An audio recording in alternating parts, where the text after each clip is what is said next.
გამარჯობა, მოკლედ თქვენ უყურებთ ბიბლოსი თოქს, მე გიორგი გეგელიძე ვარ, ჩემი სტუმარი გახლავთ. საქვეყნოთ აღიარებული, ძველად ეგრე გამოაცხადებდნენ ხოლმე. ძველ რადიოში საქვეყნოთ აღიარებული იუმორის ოსტატი გიორგი ჯანელიძე. ესე არის. ძველებურად, მაგითო ჩვენ ორიგინალური ხალხი ვართ, წერლები, ვცდილობთ ყოველ შემთხვევაში. მოკლედ გამარჯობა, მადლობა მოსვლისთვის. ვეცდებით, რომ ბევრ რამეზე ვილაპარაკოთ, მათ შორის იმაზეც, რამდენად მნიშვნელოვანია ლიტერატურისთვის იუმორი. მაგრამ მოდი დავიწყოთ არჩევანით. აი, როგორ ირჩევს ადამიანი, რომ საჯარო იუმორისტი გახდეს. ანუ მე მესმის, რომ ჩვენ ყველას სადღაც მოგვიყოლია ანეკდოტი, ან მოგვისმენია, ან ვიღაცას გამოსდის ხუმრობა, ვიღაცას მეტნაკლებად, ვიღაცას საერთოდ არ გამოსდის და ასე შემდეგ. ვიღაცას არ გამოსდის და ცდილობს, რომ გამოვიდეს. აი, როგორ უნდა გადაწყვიტო ეგ ადამიანმა, განსაკუთრებით აი მაშინ 90-იანების ბოლოს, 2000-იანების დასაწყისში, რომ მოდი მე გავხდები საჯარო იუმორისტი. ვიხუმრებ და ამას ვიღაცას გაეცინო. ხო, ალბათ პერიოდების მიხედვით ზოგი როგორ იუმორისტად არავინ არ იბადება. ეს მერე ცხოვრება არც ზოდიაქოთი იუმორისტებია. ხო, არა. ცხოვრება გამოგწორთნეს და გაგრიყავს იუმორისტად. აჰა, საინტერესო. და მაშინ იუმორს ქონდა ეს ტრიბუნა ქონდა რა. რაღაცა გინდოდა გელაპარაკა. სათქმელი თუ ქონდა, უსაფრთხო ტრიბუნა ქონდა რა. ეგ რაღაცნაირად ყველა დროში ეგრე იყო. იქ მეფის მასხარის ამბავიც ხო ეგრე არის, რომ იმას შეეძლო, რომ მეფისთვის სიმართლე ეთქვა. ერთადერთი ტიპი იყო. ეთყობა იუმორს ეგ ინერციით მოსდევს. ხო, ანუ ტრიბუნა სხვანაირიც არსებობს. დაუშვათ პარტიული ან კარიერისტული ან რაღაც წინასწარიც რა უნდა ილაპარაკო და იუმორისტი როცა ხარ შენ ჯგუფაზე რასაც გინდა გადააკეთებ, გადმოაკეთებ. ხო, ეგ იყო ტრიბუნა, რომელსაც ტრიბუნალი არ მოსდევდა, მაგრამ მე მინდა რომ აი ცოტა კონკრეტული ამბები ვთქვა. აი ქუთაისში როგორ იწყებ ამას ვთქვა. აი ერთ დღეს გაიღვიძე და თქვი რომ მე ეს გამომდის. რა ხდება? არა, ეს შაუბნელი დროა 95-ის პირველი ნახევარი, ან პირველ კურსზე ვარ და ვამთავრებ. სესიების პერიოდია და მოვიდნენ ჩემი სკოლიდან მეგობრები, რომლებიც ასევე პირველ კურსზე იყვნენ. ისინი სწავლობდნენ ფინანსებზე, მე ვსწავლობდი აუდიტზე. ისინი ბევრი იყვნენ და ის კავენის გუნდი გავაკეთეთ. და შემოგვიერთდიო. ეს კავენიც მაშინ რა ის არაფერი პერსპექტივა მაგ მიმართულებით არ იგრძნობოდა, ისევე როგორც ნებისმიერ მიმართულებით ქუთაისში მაგ დროს. მაგ პერიოდში 95 წელს მთელი წელი ისე გავიდა, რომ ერთ რეალიზებულ ადამიანს ვერ შეამჩნევდი ქალაქში. ვერაფერში. ვერც მოპარვაში. ნუ შედარებით ეს ქურდები და პოლიციელები ბენზინის ფული ქონდათ, მაგრამ ეგ რანაირი რეალიზება. დასტევდნენ ერთმანეთს, ის მომპარავები შედარებით უკეთესი მანქანებით იყვნენ და ისინი უფრო რეალიზებულები. ისინი ნივებით ვერ ეწეოდნენ.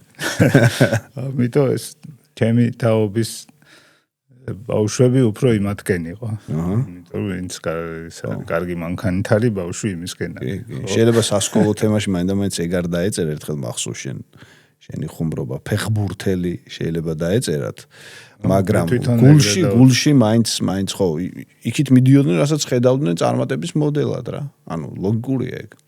ხო, მე ეს ამოყირავდა, მე უკვე 2000-იანებში, მაგრამ მაშინ ეგ იყო და შესაბამისად ეს იუმორისტის მაშინ გამოცდილება წარმატების არ ყოფილა რა. ვიღაცები კი იყვნენ ალბათ ფულს აკეთებდნენ თავის დროზე, მაგრამ ცოტანი რა. დუმბაძე, ჩანდლაძე, ივერია და მეტი ალბათ არც არავინ. ნუ ნიანგის რამდენიმე ავტორი. იყო ისა თუშუკი დაემთხვეოდა პასიანსი. ეს მერე ხდება. 95-ის ხო, ცოტა მაგ პერიოდში უკვე ნელ-ნელა რაღაცა არის. და იქით ხო იბერვიზიაზე კიდე რაღაცები, მაგრამ მან უნდა დაემთხვე რა, იქ ყოფილა გინდა რა ტელევიზორში. თუმცა პასიანსიც კარგი ის იყო რისკი თავის დროზე, ვინც დაიწყო. იმასაც რა ის ქონდა გარანტია. წეონა. არავითარი. ისე სოციალური იყო ისიც სხვა შორის. რაღაცებს შვებოდა გახსოვს ის ავტომატს რო გადმოყოფს ტიპი და ცხრილავს და ცოტა კრიტიკა იქაც იყო. მე რო შემომთავაზეს არ მინდოდა მაინდა-მაინც რა. ერთხელ მქონდა ნანახის გავენ და არ მომეწონა. მაგრამ შემაშინეს ის იყო გამოცდების პერიოდი მოდიოდა და ესო მითხეს დაგვეხმარება. მე ხა მაინდა-მაინც კი არ მეშინოდა გამოცდის ჩაბარების არასოს არ შემშინები, მაგრამ იყო იქ რაღაც საგნები, რომლის ლექტორი თვალით არ მენახა. არ მოდიოდა ეს პირველ კურსზე რო ხარ რაღაცნაირი შიშები გაქვს. დავისწავლე. მithumetes თუ მისტიკური არსებაა და არ ჩანს. ხო, არ ჩანს და თან ხო ის უნივერსიტეტში სულ არის რაღაცა ხმარო ის რაღაცა სხვანაირი ლექტორია, ის კაცრია, ის არის, ეს არის და ნიშნებს არ წერს. ხო. ხო და მეთქი ბარები იყოს, აი რას დააშავებს. ეგრე აღმოჩნდი მე, თან ეს პირველ კურსზე მეორე და ალბათ მე სამეზეც შენ თვითონ ვერ წერ რა, ავტორი ვერ ახარ, არც გამოცდილება გაქვს. და ამის წერას რაღაცა ის უნდა რა. რაღაც ბაზა, ფუნდამენტი, ხო?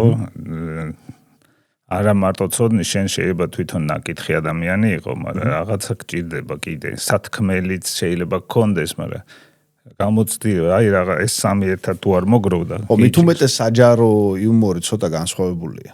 ანუ პრივატული სხვანაირია, შეიძლება ხანდახან საჯაროდაც იქცეს, მაგრამ იქ რაღაც სხვა ჭირდება, რომ ხალხი გააცინა. თან კავენს კიდე სპეციფიკა თავის იქ სასცენო იუმორი ჭირდება. მაგას გულისხმობ. ანუ ის იდეალურ შემთხვევაში კავენზე რასაც წარმოადგენენ, ის ბირჟაზე სხვამ ვერ უნდა მოყვეს. მაგას ვამბობ. ხო. და რო გახვედი გააცინე ხალხი პირველ გასვლაზე. კი, ოღონ მე რო არ მომეწონა იმით, მე რაც არ მომწონდა იმით. იმისაზე გაეცინათ იმათ. ხო. და მოეკეცი მაგის გავლენის ქვეშ. საერთოდ. არა, ეგ არასდროს არ მომწონდა მე. თუნდაც ახლა.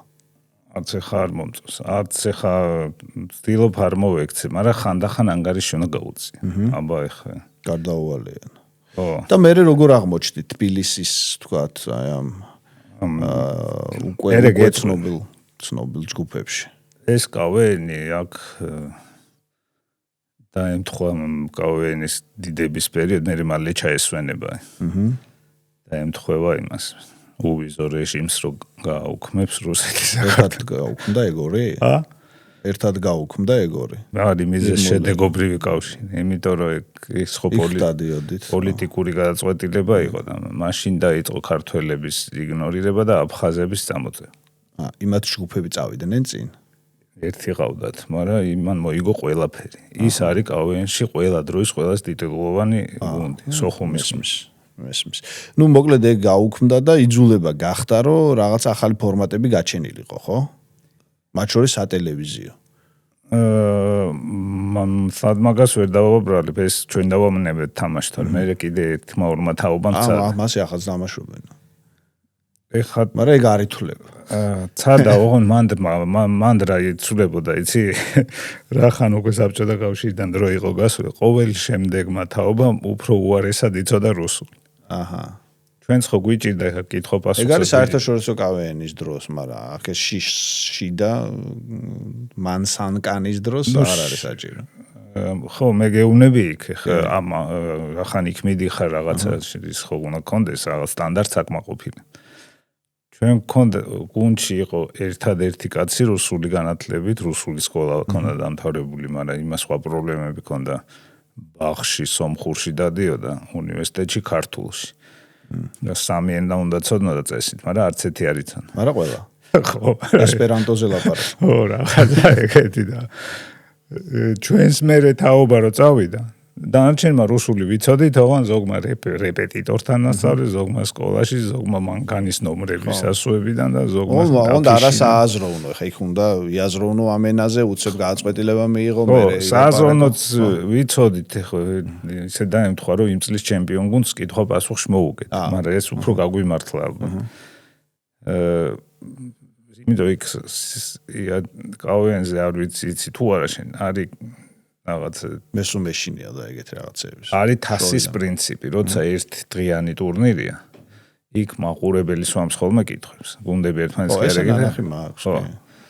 ხო და ერთ-ერთ თამაშზე ვარ ჩასული ეგეთ თასზე და მოვიდნენ ეს ორგანიზატორები და გვეუბნებიან რომ აქო ესე ვაკეთებთო მაყურებელიც სვამსო, მაგრამ მაყურებელსო თქვენი კითხვები შეგიძლიათ მისცეთ. სხვა გუნდებს უკვე მიცემული აქვთ და ჩვენ მაყურებელის ჩვენი არ ყავდა ეხა იმ ქალაქში კიევში ხდება. იმათი გულშემატკივრები იყვნენ სულ. ხო და გვითხრეს რომ მოიტანეთ რაღაცა ერთი ორი კითხვაო და ჩვენ მივცემთო იმ ხალხსო და დასვამენ. და რაღაცა ორი კითხვა მივეცით რა არც ვიცით ვინ დასვამს და ეხა წარმოიდგინე აზროვნების სისწრაფეს. ჩვენ მიცემულ კითხვაზე რომ დასვეს დასვა მაყურებელმა დარბაზიდან სამმა გუნდმა მიგვასწრო საფასო. მათ შორის ერთი შავკანიანი იყო. მაგრამ ვიცინე მაგას. კაი, ეგ მნიშვნელოვანი ისტორია რაღაც თვალსაზრისით, იმიტომ რომ კონტექსტს აჩვენებს. მაგრამ წარმატებული გამოსვლები ქონდათ ისე. ამ ხუმრობის იქით მე მახსოვს რომ ყველაფერი შედარებით ხო, მაგ აზრით რაღაც ამონარიდები ეხა ძდევს და ვიღაც ტიპები იცინიან დღესაც. ნუ სოხუმის ვიღაცები გაშავებენ კიდეც რუსეთში დადიოდნენ იმითი. ხო, რა თქმა უნდა. კი. ხო, მაგრამ რო დააკვირდე, მან ჩვენ ხუმრობდით რაზე, იცი? რა კარგია რომ ნატოში არის ლატვია და ძალიან მნიშვნელოვანი შეცდომა დაუშვი უკვე. ანუ გამოიყენე სიტყვა რო დააკვირდე.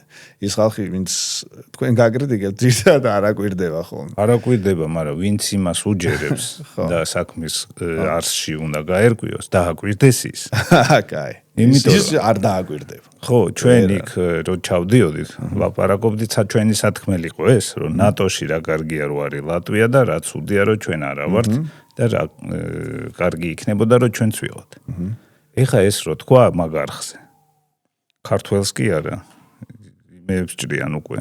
დაგაპატიმრებელია. ხო იცი რა ჭირთ მან? ეხა კავენი იქ რა დღეშია იცი? არა.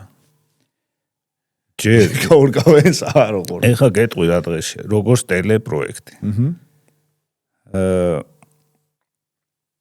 ვინც ომს მხარი არ დაუჭირა. თხოვეს იმათი ამოჭრა ეთერიდან. ძველი ეთერებისაც? ძველი ეთერებიდან იქ არის ამ კავენს ის კაცი ხო გარდაიცვალა. ის ხომ თავი. ასლაკოვით და ცოლს დარჩა მემკვიდრეობა, მათ შორის ტელეარხი, საკავენ. იქ გადის ძველი თამაში. იქიდან მოსთხოვეს ამოჭრა ამ ხალხის. და ამ ხალხში არ არიან მარტო კავენშკები, ჟიურის წევრებიც არის. ჟიურის წევრს რო ამოჭრი, ჯამი აღარ ჯდება. რაღაცა იქ ჩრდილოეთ კორეის სიტუაცია. უარესი არის. გოლს რო გაიტანს თვითონ და შვიდს ბრაზილია და მარტო იმას რო აჩვენებენ ხოლმე.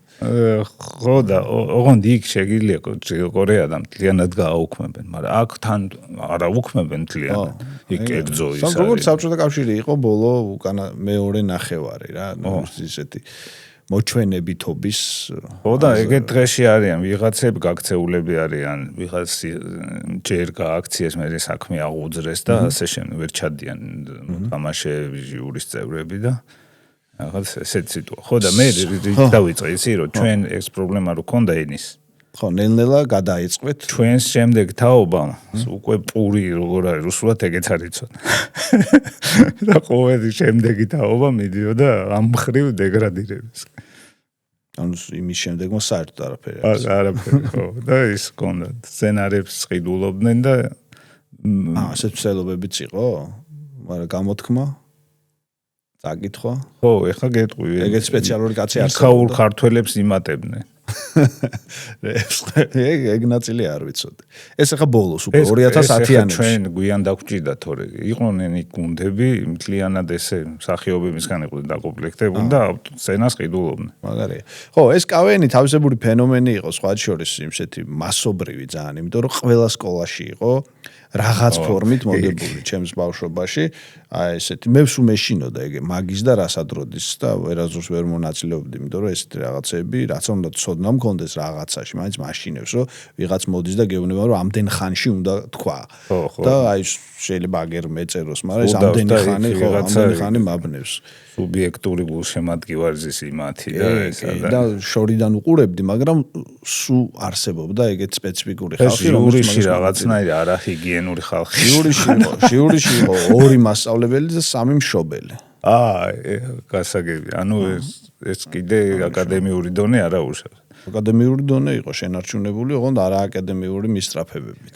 მშობლების, შვილების სადაც იყვნენ, მან ხდებოდა ამბავი. კაი, დაიწყო ძალიან მნიშვნელოვანი რაღაც შოუები, ხო? ზოგჯერ შაბათის შოუ ერქვა, ზოგჯერ სხვა რაღაცა. შუქი მოვიდა, დაიწყო შოუები. დაიწყო შოუები. ანუ ხალხს ჰქონდა რაღაცნაირი მოთხოვნილება, აღმოჩნდა, ფაქტია. განსხვავებული იუმორი, ეს მაინც განსხვავებული იყო. მე მესმის რომ მე კიდევ ბევრჯერ იცვალა ამან სახე და რაღაც ხტომილებები ახდენდა გავლენას, მაგრამ ნუ ისეთი ტიპის იუმორი, რომელსაც აი სკეჩები გვთავაზობდნენ, ხო, რაღაცა კონკრეტული სიტუაციის აღწერა, იმ სიტუაციიდან მაქსიმუმის გამოდნობა რომ გაიცინო, მაინც ისეთი იყო რა. განსხვავებული ყავდა მასაც წინაპრები, ძველი სტენდაპერებიც არსებობდნენ დღევანდელი, ვთქვათ, სიტყვით რო ვთქვათ, მაგრამ მაინც ვთქვათ რაღაც ახალი იყო. როგორ ზომავდით იმას, საერთოდ როგორ დაიწყეთ? მაშინ სოციალური ქსელი არ არის, რომ ნახო რომ ვინ დაახახავა, ვინ გამოახახავა და ასე შემდეგ და ასე შემდეგ. აი რაღაცნაირად როგორ მიხვდით პირველად, რომ ეს პროექტი, ხო, ეს დათო გოგიჩაიშვილი იწყებს ამას და ვთქვათ მე სხვები ერთვებიან ამართლებს და ხალხი იცინის რა. ხალხი უყურებს, მაშინ ინდიკატორი არ არის, იმიტომ რომ შუქი თუ მოვიდათ, ტელევიზორში საერთოდ არაფერი რო არ გადიოდა, მაინც უყურებ. იმიტომ რომ გიხარია. აი რო იცინის. უკვე მაგ დროს ეს 2003-ში დაიწყო. ამის შოუ და 5-ში მიჰყვა ეს შაბათის შოუ. რაღაცა მითიური people მეტრები არსებობდა. მე არ მინახავს ეგ რა. მაგრამ იყო რეიტინგების თვლელი კომპანია.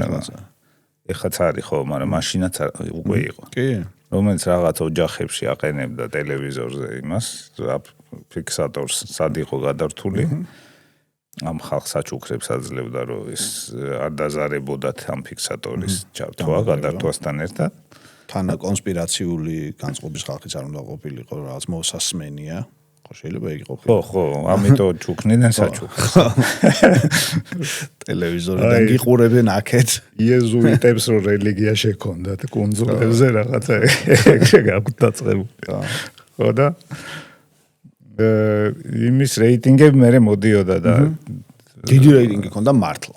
ყველა უყურებდა. იქო აბა რა ჯერ არჩევანი ქონდა. გავიხსენოთ სხვა რა ხდებოდა. არაფერი მაგიტო. თურქული სერიალებიც კი ჯერ არ არსებობდა. არსებობდა, მაგრამ ჩვენთან არ იყო შემოსული. ხო, ქართული ყურისთვის არ არსებობდა. ხო, და რა იყო რა, როგორ მე რა მაინტერესებს, აი რომ მოგვიყვე, როგორ ქმნიდით ამ იუმორს, აი რას ეფუძნებოდა. სოციალური იყო ნამდვილად, იმიტომ რომ რაღაცები რო ხდებოდა, ცდილობდით რომ იმასთან აი ზოგჯერ სასაცილო, ზოგჯერ მნიშვნელოვანი ახლოს ყოფილიყავით, მაგრამ აი ზოგადად თემებს როგორ ირჩევდით, აი ხდებოდით და რას აკეთებდით. brainstorming-ის რაღაც უფრო პრიმიტიული ნაირსახეობა იყო. ნუ თავიდან როცა იწყებ და ის არ არის ქვეყანაში ხა დიდი კონკურენცია, ყველაფერი შეგიძლია აკეთო რა. ხა უკვე ძნელია ეს იმას აკეთებული, ეს ამას აქ პლაგიატორობაში არ გამოგიჭირონ, ან შეიძლება შემთხვევით გაიმეორო ხო ხუმრობა, ხა ეს გარდაუვალიც კი არა. ხო. ამიტომ იქ თავის დროზე იმ გავლენმა მოიფიქრა რაღაცა ბაზა გააკეთეს, რომ ხუმრობა, ვიღაცამ რო თქვა ხუმრობა. იმას სვამენ და მიაწერენ ეს ამან თქვა. მე კიდე ვიღაცამ თუ გაიმეორა, იმან შეუძლია ეს საქმეს. პასუხი მოსთხოვა. რაღაც ეგეთი. იმიტომ რომ ის ახლა რახან იმაზე ხუმრობების საავტორო უფლებების კომისია. ბაზა ხო რაღაც ეგეთი. ხო და აქ ახლა არავინ არ აკეთებდა ეს სკეჩებს სხვა და ამიტომ ყველაფერზე შეგეძლო გეკეთებინა. ერთ დღეს სკოლაზე, მეორე დღეს ავტობუს გაჩერებაზე, მესამე დღეს რაღაცა ცურვის გაკვეთილზე, ამაზე, იმაზე და გაიხანს თემები ახლა შენ თუ გაქვს ცოტა ფანტაზია, თემები არ გამოილება. ეგრეთ წიგნებიც ყველაფერზეა დაწერილი, მაგრამ ხო იწერება. წიგნებზეც ორ სიტყვას ვიტყვით მე, ბუნებრივია. ხო. ძალიან მნიშვნელოვან რაღაცას მივადექით, სანამ წიგნებზე გადავალ, ძალიან საინტერესო რაღაც თქვი. საინტერესო რა, ანუ კითხვის მიზეზისთვის საინტერესო, რომ ყველაფერზე შეგვეძლო. ყველაფერზე უნდა იხუმროს შენი აზრით იუმორისტმა და რატო ვამბობ ამას. თანამედროვე ეპოქა მოიხსენებათ, რომ აი მაღვირახსნილი ვოუქიზმის და პოლიტკორექტულობის, თქვათ, ძალიან ისეთ სერიოზული დომინაციის გამო არანაკლებ ცენზურას გთავაზობს, შეიძლება თვითცენზურასაც, ანუ პირდაპირ თქვათ ნიშნით შეიძლება რაღაც არ მოგვარდეს, მაგრამ მე იქ ქვეშ კომენტარებში სერიოზული ლინჩის წესი გაიმართოს. აი მან როგორ არის საქმე? როგორ იცვლებოდა იუმორის ტიპი ამ თვალსაზრისით და მე გულწრფელად რო გითხრა, მაინც შევატყვე, რომ თქვენც იცვლებოდეთ. აი კაცების შოუს ფორმატს რო შევხედოთ რა. აი რაღაცები რაც მინახავს მაგალითად 2000-იანების ბოლოს, 2000-იანებში გულისხმობა 10-იანების მიჯნას და დღეს აი 10-იანების დროს რო იხუმრებდით, ეხა აღარ იხუმრებთ. რა ცოტა გეშინიათ თქვენც. ხო, მაგრამ ეს ჩვენც ვადაპტირდით. ჩვენ კი არა, აი Mercedes-ის გეშინიათ თუ არა, თქვით რომ ну 100 ყოფილა ნაღდად და მოდი შევცვლით და რაღაცებზე აღარ ვიხუმრებთ რა. ჩვენ მე ჩემ თავს არაფერს არ უკრძალავ ხოლმე, მაგრამ აუდიტორია უნდა გაითვალისწინო. Mercedes-ის რეკლამებიც რო ნახო 2000-იანებში. ყველაფერი იცვლება ცხადია. და ეხლა იქ Airbag-ის რეკლამისთვის ქალის ძუძუებს აღარ იყენებ. ხო, უყურე ეგ სხვა ამბავია. ყველა ადაპტირდა. ხო, მე მგონია რომ ეგ ჯობია რომ აღარ იყენებენ, მაგრამ იუმორის შემთხვევაში სხვანაირად დავსვათ რა კითხვა. გავიგე რომ არ და გავიგე მიზეზი, მაგრამ ზარალდება იუმორი ამით. ცოტათი. იმიტომ რომ შენ ამას არ იყენებ და უშუალოდ იმაში სამოუწყებლო იუმორში, მაგრამ ეს გარეთ თქვი. სიცილი არ ზარალდება. შემოინახება ეგ. წიგში დაწერე. ხო, მაგრამ სადამდე შეიძლება რომ მივიდეს ეგ. ამ ტიპები გეტყვიან რომ ნუ ეს კი ახლა პოლიტკორექტულობისთვის არ არის შესაბამისი დღეს ხვალ კიდე უფრო მეტი არ იქნება მასზე საერთოდ აღარაფერი. სხვათა შორის მაგ მიმართულებით მიდიოდა მეგონა მეც, მაგრამ შემოტრიალ. ეხლა ამ ბოლოს შემოტრიალა, მაგრამ რო შემოტრიალდა ეგ არის თამამი ხალხის დამსახურება. ხო. რომ თქვენს რომ აღარ მინდა რა რაღაცაზე მინდა გავიცინო ისეთზე, რომელიც შენ შეიძლება ну ცოტათი გეწყინოს რა, ან ფიქრო რომ რაღაც, მაგრამ სიამოვნებაში კი არ წყინდათ. რაღაც აჯენდა იყო და ამ დავალებით, თორე საერთოდ არანაღლებდათ ის ვიღაცა, ვისაც შეიძლება ეს ისე შეხებოდა. კაი, ესე ნოვიტყვით ახლა. კი. იქ იყო ხალხი, ვინც ვისაც ტკივილი ქონდა განცდილია. მე მგონია რომ ეგეთ თემებზე პოლიტკორექტულობა უნდა არსებობდეს. მაგალითად, ადამიანი აი უკიდურესად ახლო ტრავმაზე არ უნდა ხუმრობდეს. მე ვლაპარაკობ ამ შემთხვევაში ზოგად რაღაცას. ეხლა ჩემი აზრით, მაგალითად, ну, მესმის რომ შეიძლება იუმორმა ეგეთს აიტანოს, მაგრამ მე მაგალითად დიდად არ გამიხარდება, რომ ვიღაცამ იხუმროს აფხაზეთის ომის რაღაც ამბავზე, ან თქვათ, ებრაელი რო ვიყო, ან რომც არ ვიყო ებრაელი, იხუმროს აუშვიცზე. ანუ მე ამ ტიპის პოლიტკორექტულობას კი არ ვამბობ. მე ვამბობ იმაზე, რომ აი მაგალითად შენ დაუწესო ისეთი ტიპის სტანდარტი შენ თავს, რომ ყველაფერი მოწყვლადი გახადო, იმიტომ რომ მე ასე განვიცდი ჩემს თავს და მე უკვე შენ თქვა შეგიქმნა წინაპირობა, რომ არ იხუმრო. კაი, მაშინ ესე ვთქვათ. მან დიქ მივდივართ. როგორ არის თემის და პიროვნების დაპირისპირება. გაგჭყლითავენ. გაგსრესე. ხო, მაგას გეუბნები შეშინია. ანუ შენ უნდა ადაპტირდე რა. შენ შეიძლება გაბედო.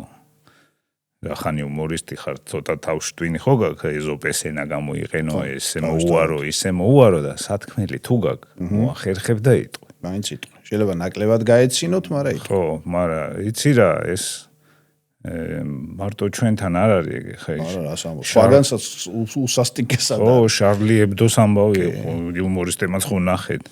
ეგ კიდე სხვა ტიპის მოცემულობა. ხო, და ანუ სასტიკად დასრულდა. ხო, და ამიტომ მაგრამ ამერიკის შეერთებულ შტატებში სხვათა შორის მაგ შეზღუდვებს სტენდაფერებში დიდი წინააღმდეგობა აქვს ამ ბოლოს და მე მგონია რომ გადაიტეხება რა ეგ სიგიჟე და თქვენც გათავისუფლდებით რა. სიმართლე გითხრა, მე ეგ უკვე გამოტირებული მაქვს. და თუ არ გავთავისუფლდები ერთი მაგის არა უშავს რა ჩემს უკან ვინც იყვნენ გულში მაინც გაიცი ჩემი წინაპარი იუმორისტები უფრო ცუდ პირობებში მოღვაწეობდნენ და მე თუ ვიმუშავებ ამ გარემოში რაღაცნაირად ვადაპტირდი კი იმათ საერთოდ უარეს პირობა ქონდა თქვენ მაინც იცით რაზე არ უნდა გაიცინოთ და იმას ავალებდნენ რაზე უნდა გაეცინათ ეგ ერთი და უფრო ადრე კიდე ხალხი წერდა იმას იუმორისტულ ნაწარმოებებს და წერა კითხვა არ იცოდა არავინ. რა თქმა უნდა. ხო და იმასთან შედარებით ჩვენ კაი დღეში. არა რო არ იცი, ეს ეთყობა ისეთი ხალხი კაცი ყავდა იმასაც, როგორც ქართველებს ყავდათ კავენში, რუსეთში. ხო, ზუსტად. უწერდა და უკითხავდა. ზუსტად რაღაცა ალბათ თავადაზნაურობის იმან იცოდა წერა. წერა. გაკითხო. ჩემი აზრით სატელევიზიო იუმორი არის ძალიან სპეციფიკური, განსაკუთრებით შოუს. მე ვიცი ხალხი, რომელიც კარგად ხუმრობს, მაგრამ ტელევიზიაში ეს გამოსდის ნაკლებად და პირიქით. ანუ ის ხუმრობა, რომ ჩვეულებრივ ყოფით მოცემულობაში გაისმეს, რა საერთოდ არ გამეცინება. ანუ ერთი ეს ნაწილი რომ განვიხილოთ და ანუ წამყვანებზე ამ შემთხვევაში არ ვლაპარაკობ, სტუმრებზე ვლაპარაკობ. კარგად მიეკიქცევია ყურადღება, ეგ ზოგჯერ ეგრე არის. ხო, და ამიტომ, მოდი ამ კითხვას ასე დავსვამ. რას აქვს მნიშვნელობა სატელევიზიო იუმორის დროს? რას ყვება ტიპი, ვინ ყვება თუ როგორ ყვება? ცოტა ყველას, მაგრამ მან რას შევადარებდი, იცი? გამოთქმა რო არის, რომ ლამაზი ქალიო ყველაზე თავხედს რჩება, უბრალოდ ყველა თავხედი ბედავს ლამაზ ქალთან. და იქაც დაახლოებით იგივენაირად. იქაც ეგრეა რა, ტელევიზიაში. ცოტა თავხედი თუ არა ხარ. არ გამოდის. ხო, ნუ არის კიდევ სხვადასხვა ისტორიები, შეიძლება იქ რაღაცა ცხოვრებამ გაგრიყოს. მე მაგალითად როგორც სცენარისტი ისე ვარ მისული. და შემთხვევით აღმოჩნდი ეკრანზე, იმიტომ რომ კაცი დაგჭირდა, ვინც არ გაიცინებდა და სხვებმა თუ ეს მეო გამეცინება. მახსოვს ეგ. ხო. მე ძალიან დიდი ხანი მეგონა რომ უბრალოდ ლაპარაკი არ იცოდა. კი, მე ვის ხალხი არა, მაინც პირდაპირ მნიშვნელობით, ანუ აი შენ ხო ისახარ რო არ ლაპარაკო, შენ ხო ისახარ დებილი ხარ, იმან ესეთი დასკვნა გამოიტანა. და ძალიან ესეთი მოულოდნელი იყო, მე აი ამ 4 თავიდანვე კაცები ერქვა თუ არა არ ვიცი, ამ 4 შოუ, თავიდანვე კაცები შოუ ერქვა, ამ 4-ის გამოჩენა, სადაც მე შენ უკვე ბევრს ლაპარაკობდი. მონოლოგები ქონდა უცებ. კი. დაუბრუნდეთ აი იმას, რა სპეციფიკა აქვს? აი რაღაცა ხომ მე არ მინდა ხა დავასახელო, შეიძლება ვიღაცებს ეწყინოს, მაგრამ რაღაცა გამოთქმებია. ეს თქვენ შოუებშიც მათ შორის ამ სტუმრებს უთქვამთ. ეგენი ამოჭრილი დევს და ხალხი დღემდე იცინის. აი ცალკე რო აიღოს, საერთოდ არ არის სასაცილო, აი არაფერი. დაწერილი რო წაიკითხო, მით უმეტეს ვერ გაგეცინება. ხო. ზეპირადაც მეორე ადამიანისგან რომ მოისმინო, აი საერთოდ არასასაცილო და იმაზე მეც მეცინება. ნუ განსხვავდება, რა ვიცი, რა ცოტა გჭირდება აქ რესპექტაბელობა, ცოტა. ან პირიქით, ეხა იმ არის ხალხი ყოველად არარესპექტაბელური სატელევიზიო ეთერში. ყვება ბინძური ენით. უშნო ამბავს. და შინაარსი აქვს აი გარყვნილი და საზეღარი, რასაც ყვება. არაფერი კეთილშობილური არ არის. მაგრამ საერთოდ ჯამში ვა, კარგი. კეთილშობილურ სიცილს იწვევს. სიცილს არ ვიცი, ეხლა ბევრ რაღაცას მიდებული აქვს სიცილი. პროდუქტს, მაგრამ ხალხშიც იწევს, იმიტომ რომ როგორ ჩანს ხალხის რაღაც ნაწილი არის ისეთი. გარყვნილი და რაც ჩამოუთვალე რა. ისინი არ არის თლად კაი მოსასმენი. ილია ჭავჭავაძის ბედნიერი ერისკენ წავალთ.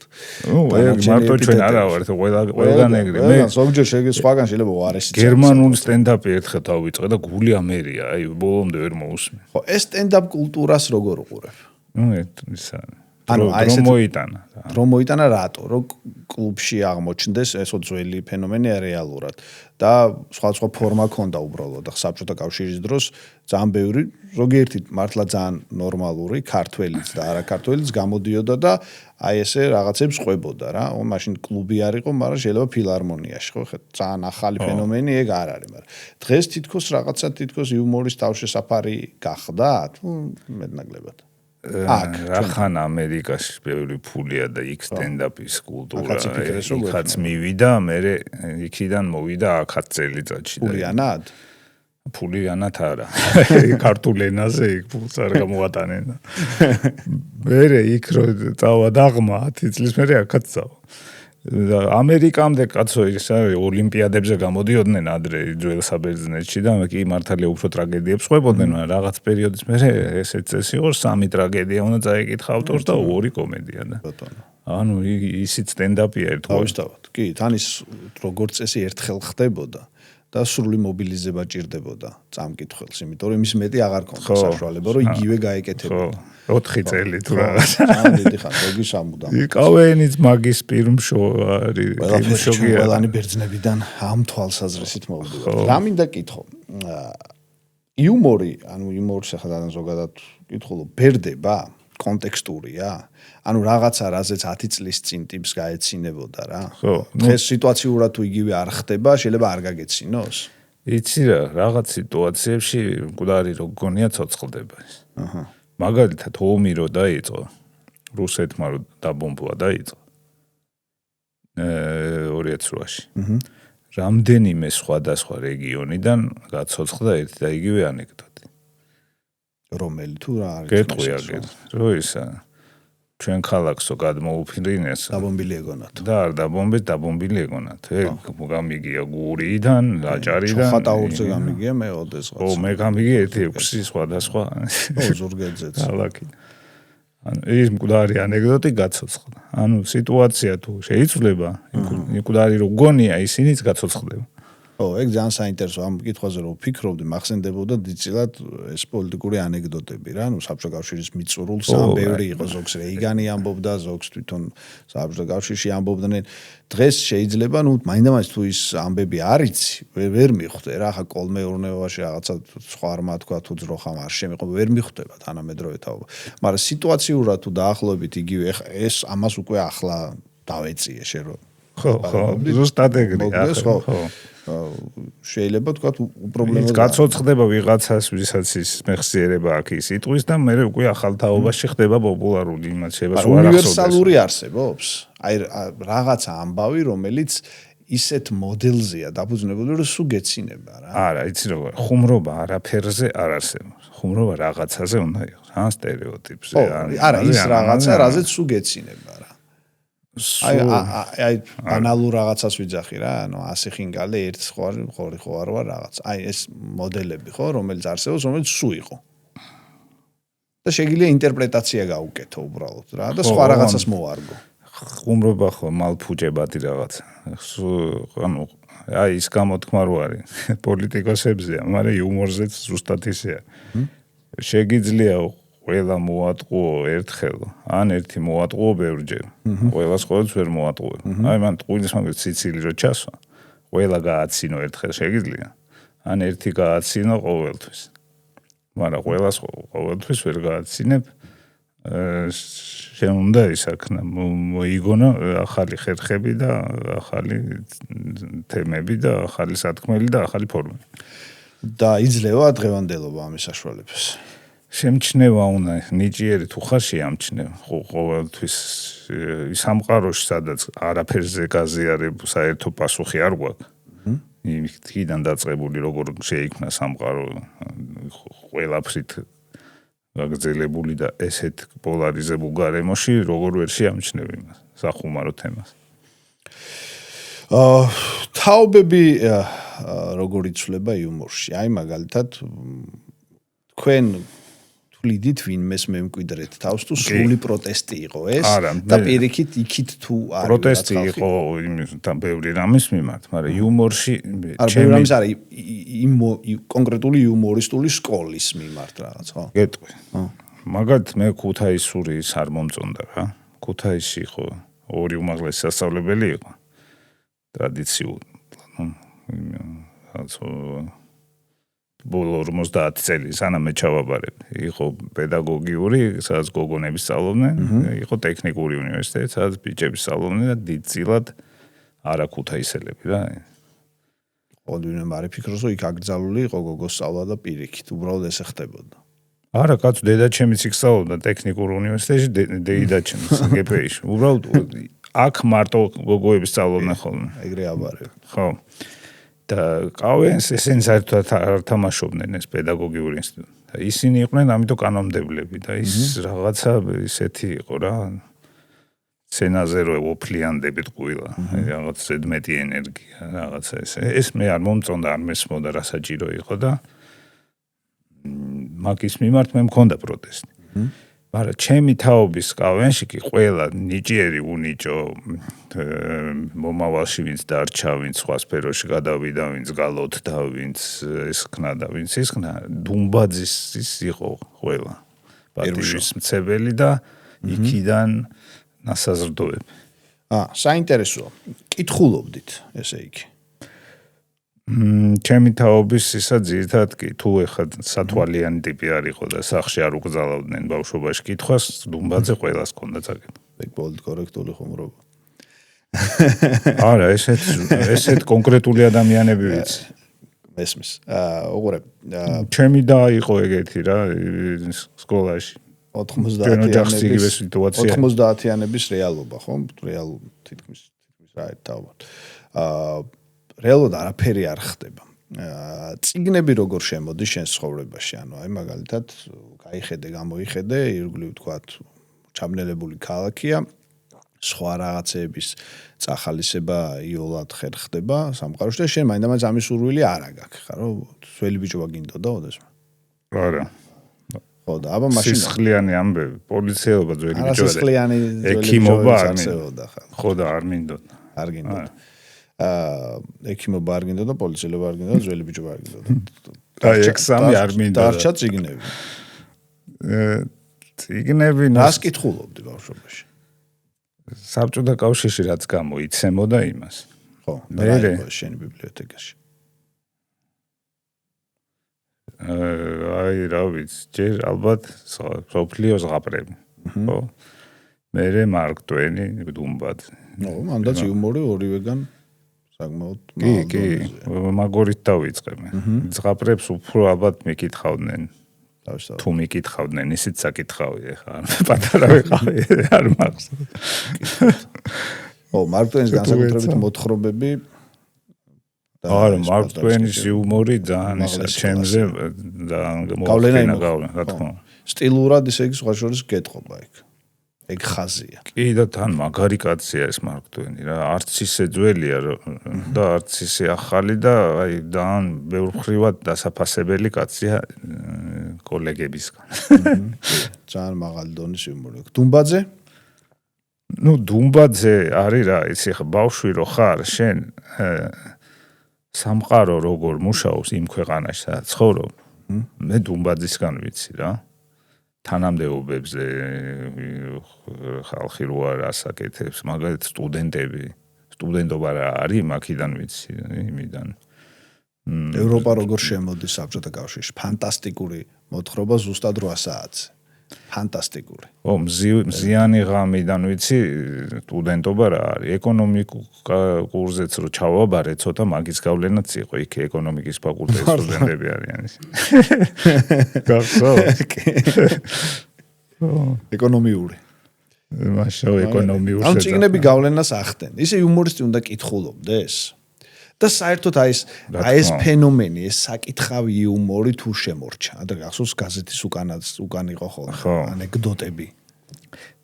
მოიკლო ალბათ რა, მაგრამ კითხველის უიარსებებს. და ცოტა იქნება, მაგრამ წარმომავლიანი კითხვა იმასთან დაკავშირებით, რაც წინაზე ვთქვით, რომ აი ტელევიზიაში ბევრი რამე ახდენს ეფექტს ან ვერ ახდენს. ხო, იმიტომ რომ ნუ ტიპი ვინ არის, როგორ ყვება, რა გამოცდილება აქვს, რა ინტონაცია აქვს და ასე შემდეგ. და იქ რო კითხულობ, ის არის გაცილებით უფრო რთული ამოცანა იმის დამწერისთვის. ანუ იმის დამწერმა უბრალოდ ტექსტით უნდა გაგაცინოს რა. კი ბატონო, მოდი წეღან რაზეც მკითხე, იმაზე გეტყვი, რომ წიგნიერი ავტორები თუ არსებობენ იუბორში, რაღაც ეგეთ შეკითხვა იყო, ხო? ხო, თუ უნდა კითხულობდეს. არსებობენ, მაგრამ არსებობენ მეორე მიმდინარეობა პაროდისტები. მათი დიდი ნაწილი არ კითხულობს წიგნებს, მაგრამ აქვს სხვა ნიჭი, რომელიც ძალიან კარგი ინსტრუმენტია. იმისთვის მაყურებელი რომ მიეზიდო და იმათ უფრო მეტი ყავთ მაყურებელი ვიდრე ამათ.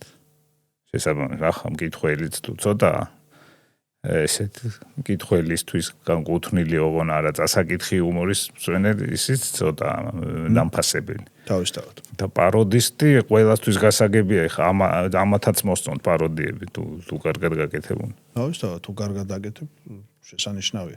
ხო, ალბათ ნიჭის ამბავია. ხო, მაინც ყველაფერი საბოლოო ჯამში და აი ნიჭს როგორ ზომავ ხოლმე. აი ახალი იუმორის ზუყურებ, ხო? ხო. ეგრევე უნდა აი რაღაცნაირად მიგიზიდოს თუ ჩემთვის პირადად. აი ახალი ტიპი გამოჩნდა ვიღაცა ნახე რომ YouTube-ზე დებს ამ სტენდაპებს ან არ არის ეს სტენდაპი, მაგრამ რაღაც სხვანაირად ხუმრობს, რა ვიცი, ან სტუდია. ახალი რო გამოჩნდა იმას ახალისთვის დამახასიათებელი რაღაცები აქვს, ან მოწუკები აქვს, ან რაღაცა სიტყვა სხვანაირად ამბობს, ან პოლიტკორექტულებას შეგაშინე და რაც კი შეიძლება არაპოლიტკორექტული თქვა, ყველაფერს ამბობ. მე არაფერს არ მეშინდი. აი რა უნდა ფლად მასეც არ მიკითხა. მეც ვიყავი მოწუკებიანი საკის. აი გააგრძელე. ხო, ანუ მაგრამ ჩემთვის მნიშვნელოვანია სათქმელი რა აქვს. როგორ ამბობს მაგას დახვეწავს მე რა, ცხოვრება გამოთლის. მაგრამ თუ სათქმელი არა აქვს იმთავითვე. ხო. იმას რაც არ უნდა მე ისაქნას კოსტუმი ჩააცვა და თუნდაც განათლება მე დაიწყოს რაღაცების კითხვა და შეფუთო მაინც არ ექნება სათქმელი. ჩემთვის მნიშვნელოვანია სათქმელი რა აქვს ამ კაცს. როგორ ამბობს მაგას მე რაღაცნაირად თვითონვე საზოგადოება მიუთითებს ესე გამოთრს. და ეს სათქმელი შენი აზრით მაინც რა უნდა იყოს? მესმის რომ ეს ინსტრუქციას ვერ რატო გეკითხები, ხო? რა აი მაგალითად უკვე სხვა კონტექსტში ვამბობ რა, თქვენ შენი მეგობრები ხშირად სოციალურად აქტიური ადამიანები ხართ, ანუ პოლიტიკურ ხდომილებებს ეხმიანები და ასე შემდეგ და ვიღაცა ხალხი ამის გამო ცხადია, ნუ გასაგებ მიზეზის გამო გლანძღავ და გეუბნებათ რომ წადი შენ იხუმრე ამაში რატო ერევი, ხო? პარადოქსული ამბავია. იხუმრე კიდე კაია, წადი ყანა გათოხნე. ეგეთი ძარი. კი არა, ყანა გათოხნე მაინც სხვა რაღაცა არის, მაგრამ უფრო ეს არის საინტერესო რომ ისინი ცდილობენ რომ აი ეს ყოველდღიურობა გაგაძევებინონ და იუმორი იყოს თითქოს რაღაცა სხვა ამბავი, რომელსაც მოყვები რომ ჭიჭიკია მკითხა ბიჭიკიას რაღაცა აი თითქოს ის იყო რა, ოქრომჭედელი რომ წადი ის გააკეთე ბეჭედი. ხო, ანუ აკაურობას არ უნდა იხმენ და ამას აქცევ ყურადღებას, რომ აი ახალი ტიპი რამდენად თანამედროვეა. და არა ვთქვათ, თანამედროვეობაში გულისხმობ იმას, რომ რამდენად უდევს ვთქვათ მაჯისცემაზე. ხო, სათქმელი ეგ არის, შეიძლება პოლიტიკური სათქმელი არ გქონდეს, მაგრამ სხვა სათქმელი გქონდეს რა, აი რაღაცა როგორ ჩავიცვათ, როგორ არ ჩავიცვათ, რამდენი წავისვათ რაღაც სახეზე, არ წავისვათ, რა დავიხატოთ რა, არა. ადრე ავდგეთ ეს ბევრი მოუწიოთ, ესე ვჭამოთ, თუ იქ ვჭამოთ, თუ ამენი გადავიხადოთ. ცხოვრების ნაცვლად. ხო, ამაზეც მაინც უნდა გქონდეს სათქმელი. ბევრია ასეთ, როგორ უყურებ აი ამ პროცესს? მოდის ნორმალური თაობა იუმორისტების. რა თქმა უნდა, ამდენი არასდროს არ ყოფილა და კიდევ უფრო მეტი. ამდენია, ხო არ ნიშნავს რომ კარგია. ამ ხელა საშუალებაც არ ყოფილა ადრე რომ ნებისმიერი ამდგარიყო და მიეშვირა კამერა და ელაპარაკა. ხარისხზე გეკითხები. ხარისხს ცხოვრება მიუჩენს ყველას თავისად. იმიტომ აქ ხარისხით ისეთი რაღაცაა რომ მაყურებელი ისა ვის მეტი ყავს და ვის არა, მაქიდან თუ გაზომა. მაშინ ხარისხი რა არის, ცოტა სხვანაირი გაგება ექნება რა. ხო, აი ამიტომ ახლა ახალი კითხვა დამება და რაც კითხე, ხო, წეღან რომ რას ყვება, ვინ ყვება, როგორ ყვება, გავიგეთ, მაგრამ აი შენთვის, აი პერსონალურად შენთვის. ნიშნულოვანი არის ვინ გაიცინებს? ახლა მესმის ყველას ვერ ხედავ, მაგრამ აი ტიპი რომელიც ყველაფერზე იცინის, მდარეზე იცინის და აი შენი აზრით კარგი იუმორზე იცინის. რჩეული უმცირესობა. აი ნიშნულოვანია შენთვის. კი. არ მინდა მე რომ და სნობური ის. არა მარტო მე სამაგიეროდ ამის ფასი ვიცი რომ რაღაც იმას მეტი ფული ექნება დაუშვათ. მაგრამ მე უფრო მშვიდად დამეძინა. ხო, მაგრამ ვცდილობ რომ ბეწვისხიძე გახვიდე რა. ეგ რომ ნიშნულოვანია რომ იმასაც გაეცინოს, ამასაც გაეცინოს. ეგ არის ამოცანა. ხო. ნაკურთხ მერხი რაშვაში. ნაკურთხ მერხებიც არსებობენ. ნაკურთხ მეხზე შეიძლება ვერს გაეცინოს, ხო, იმასაც და ამასაც, ხო? ხო, მაგრამ მანდ კიდე რა არის, ეგ შენ შეიძლება არ ციცოდე ეს იუმორისტებს რა გვაქვს ეგეთი ტრავმა. ბევრი რამე არ ვიცი. როცა ადამიანი მოდის და გეუბნება რომ ვა ის რა კარგი ხუმრობა იყო და გიყვება შენ ხუმრობას. 10-დან 8 გიყვება არასწორად. ისე რომ ვერ გაიგე ფრაზე გაეცინა იმას. რატო? არ ვიცი. ორი მახსოვრებს. არა, ყველას თავის შენ რო ამბობ ხუმრობა, ხო ისე ხუმრობას ორი მხარე ხო ჭირდება. შენ ვინც ამბობს და ვინც უსმენს. ანუ შენ იმის ტვინში ცდილობ რაღაცა რეაქცია გამოიწვიო, რომ გაიცინოს, ხო? შენ ეს ხანდახან იწვევს მართლა იცინის. ოღონ შენ რო გონია რომ ამაზე გაეცინა, არა, ის სხვა რამეზე გაეცინა. ყველაირად დაიმახსოვრა და მე მაგარი გულდაწყვეტილი მიდიხარ შინ. მე მოდის და მადლობას გიხდის ხუმრობაზე, რომელიც შენ არ გითქვა. კაი, ეგ კაი. გადაცემები რა. გადაცემებში ხო, ნუ ხან არის რომ წავა და ხუმრობს ტიპი შეიძლება კიდე ერთხელ ამბობ დაწერილი რო წაიკითხო სულ არ გაგეცინოს, მაგრამ მიდის რა, ეგ დასაფასებელია. მაგრამ ხან არის რომ ტიპს მოიწვევ და ვერ მიდის რა გადაცემა. მან თქვენ 4-დან გადამრჩენი ვინ არის? ვინ არის, ვინც 4 ჩვენ სხვა ფუნქცია არ აქვს. რო ეს ყავარჯნად თქვათ სტუმარს შეეხიდოს. შენ ცოტას ლაპარაკობ ხანდახან ვერ მიხვდები, ხანდახან გონია რომ პირიქით გინდა რომ მე ცოტას იმიტომ ლაპარაკობ, რომ არ არის დრო. რეგლამენტირებული ხო არ არის. რა ხან ხო თავში ვიატყობთ მაგას, რომ აი არა, ჩვენ გვაქვს ესეთი ის. ანუ მე ახლა პირიქით სრული პატივისცემით ყველა სტუმრებისადმი ზოგ შეიძლება მართლა ფანტასტიკური იუმორი კონდეს გარეთ. უბრალოდ არის რომ ერთი ტელევიზიაში შეიძლება ვერ იხუმროს და მეორე არის რომ კონტექსტურად იწვევთ, ხო? ხან ვიღაცა ჩემპიონი გახდება, ხან რაღაცა და ნუ ზოგ შეიძლება კაი ხუმრობის თქმა უნდა, მაგრამ არ ვაცალოთ. ან არაცალოთ, ან დაიბნეს, ან შენი ხუმრო მანამდე და მე რეთქავს რომ მე ესე ვერ ვიხუმრებ და აზრი აღარ აქვს ამის თქმას. რანაირად ახერხებთ რომ გადაარჩინოთ? რა მეთოდი გაქვთ? თვალს უკრავთ? ეს ჩვენში დევს ესეთი დაუწერელი შეთანხმება, რომ არ არსებობს სტუმარი, რომელიც შენთან ერთად დაждდება და 15 წუთის ასაცილო მასალა არ გამო. თუნდაც ამ სტუმარმა თვითონ არის აქტიუროს, ხო? ანუ ყველა შემთხვევაში გამო. ნუ ჩვენ ესე ვუდგებით. ესე მუშაობთ. რა თქმა უნდა, არის შოუები, სადაც ერთი წამყვანია და ის ასე ვერ გააკეთებს, იმანის სტუმართან ერთად უნდა გააკეთოს, სტუმარს უნდა მისცეს დრო ალაპარაკოს, იმან უნდა მოყვეს ამბავი, რომელსაც კულმინაცია ექნება, სიცილი ექნება, ეს ექნება, ის ექნება და ჩვენთან ცოტა რაღაცა იმას წააგავს რა, სოფისტურ კლუბს, სადაც რაღაც თემაზე ყველა ამბობს, ყველა თავისკენ მიეკაჩება და რაღაცა ეს არის სასაცილო. თქვენ არსებობთ რამდენი წელია უკვე? ამ ფორმით შესვენებებით 2008-დან. 2008-დან. რა არის შენი აზრით? ნუ გავიგეთ ნიჭი, ტალანტი, უნარები, დამოკიდებულება, მაგრამ ნუ ეს შეიძლება ვიღაცა სხვასაც კონდეს მეტნაკლებობით, ხო? რა არის ეს მთავარი მაგია, რაც თქვენ ყველა თაობაში განარჩუნებინებთ საკუთარ ადგილს? ეგ მართლა ასია ხა ეს რაღაცა ის, იმიტომ რომ კონტექსტურად აქ ხარ და კომპლიმენტი ვთქვა, არა, ნახდათ ასე არის, იმიტომ რომ მე ვიცი ვიღაც ხალხი, მაგალითად აი ჩემი მოსწავლეებიც კი, რომელიც ამას უყურებენ რა. და უყურებენ სხვათა შორის ესეც უნდა ვთქვა, ხანდახან ძველ გადაცემებსაც. და იმაზეც ეცინებათ. რა, ძველს მივიძახი, აი, კაი ტელევიზიებს არ ვიტყვი. სადღაც რო გადიოდა. მიზეზი რა არის? ხო. იმიტომ პატარა ბაზარია ის. ამაზე შენ შეიძლება გქონდეს რაღაცა უნარი, ამბიციები, ესა ის, მაგრამ ქართული ენა ცოტა მიცის. რაღაცა უფრო დიდ პროექტს ვერ გააკეთებ. მონოპოლისტები ხართ, ასე ფიქრობ. არა, მონოპოლისტები კი არა, მძევლები ვართ. მონოპოლიის. იძულებითი მონოპოლისტები ხართ ქართული ენის მატარებლების სიმცირის გამოწვეული გარემოებების მძევლები. და ამ მძევლობაში თქვენი აზრით კიდე რამდენი ხანი უნდა გაატაროთ? სიტუაცია ჩემი აზრით უარესდება.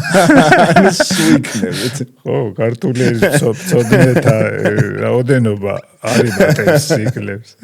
ძალიან კაი გაправებაა, მაგრამ არ ჭირდებათ ეგ. იმიტომ შესანიშნავი გადაცემა გაქვს და მე ძალიან დიდ წარმატებას გისურვებ. ძალიან დიდი მადლობა მოსვლისთვის. მე მგონია რომ კაი ლაპარაკი გამოვიდა. შესანიშნავი ადამიანი, იუმორისტი, ჩემი კოლეგა კეპების ამბავში. ბატონი გიორგი ჯანელიძე იყო ჩვენი სტუმარი ბიბლოს თოქს კიდე ბოლოს იცი რას ვიტყვი? აი ახლა გავხედე და აქედან რა წიგნები მაქვს საკითხული. იქ რაც ჩანს. უკანაც შეგიძლია გახედა. მეტ შანს მოგცემ კავეინის პრინციპით. კაი. თუ გინდა დარბაზიდანაც კითხვას დავასმევინებ. არა, ისე ხო ტყუილა ხო არ გაქვთ გამოდებული. ლატყვილა არ გვაქვს გამოდებული. იქიდან მაქვს ზებულონი და ინფერნო. მაგარია. იქიდან მაქვს ანგელოზები და დემონები. ახჩემე. ამის ყველაზე მკითხველი სტუმარი მოვა. ამისი ყველაფერი წაკითხული მაქვს ამისი ვისი? დემ ბრაუნის. ეგ არის ეს ტიპის ლიტერატურა მოგწონს. თავისუფლად კინაღა მაგზალეს ჩვენთან ეგ სხვა შორის. კი კაცო კი. მიტინგიც იყო. კინოს წინ იდგნენ ჯონ დი ბაღათურია და მღვდლები და არ შეხვიდეთ. განთლა კარგად აღარ მახსოვს, მაგრამ დიდი ამბავი. მახსოვს. და მე ერთი ტიპი კიდე მექსიკაში ელჩი იყო. ის ბანდიტი. მექსიკაში ელჩი იყო? ხო, მე. აკაკი წერეთლის პროზა ჩემი სკოლელია და წაკითხული მაქვს მთლიანად. მაგამ ბავშვს წაიკითხე? არა მარტო, მაგრამ ბავშვს. სვათა შოზე აკაკი ვისაც ერქვა. ყველა წერეთელი გეგონა. ცნობილი ვინც იყო, ყველა ჩემ სკოლაში წავიდა. კი, ბევრი აკაკი. ყორავა, შანიძე. შენ რომელი ხარ? რაღაცა ისე არ გამომივიდა, ხო ძალიან სახიფათოა, პირველი თუ მესამე. პირველი. ხო, ეგ ხო იცი ისეთია დიდი დაპირისპირება. ესე აკაკი, წერეთელი, ყორავა, შანიძე, ვასაძე. 4-ვე მასწავლებელი. კიდე იქნებოდა ბევრი აკაკი, შეიძლება. ამაზე ცნობილი აკაკი. 5 აკაკი ჩამოთვალევ კაც რო უთხრა. ეს 4 იქნება შიგნით. კი. ნამდვილად. აკაკის ხე. შეიძლება იყოს. 5 შეიძლება იყოს, ეგეც მანდარი დარგული ეზოში. ძალიან დიდი მადლობა მოკლედ სტუმრობისთვის და მეც ვიქონიებ რომ ბევრი კაი გამგზელებელები გეყოლებათ თქვენ კი ხარობთ იმით რომ მოსახლეობის რიცხვი მცირდება, მაგრამ თქვენი სკოლა მე მგონია რომ მართლა დიდ გავლენას იქონიებს და ვიღაცები კიდე გამოჩნდებიან და ეგეც თქვენი დამსახურება იქნება. არა, ჩვენი არ იქნება ეს. არა, იქნება. ბევრი რაღაცა გააკეთეთ ნახდათ. ქართველებს ყავდა ბევრი არა, მაგრამ კაი იუმორისტები, იმათ თქვენ და მე აქვს დამსახურება და ეგრე რა. კაი. ყველაფერი განგრძობით. დაეთანხმეთ. კი ბატონო. დიდი მადლობა.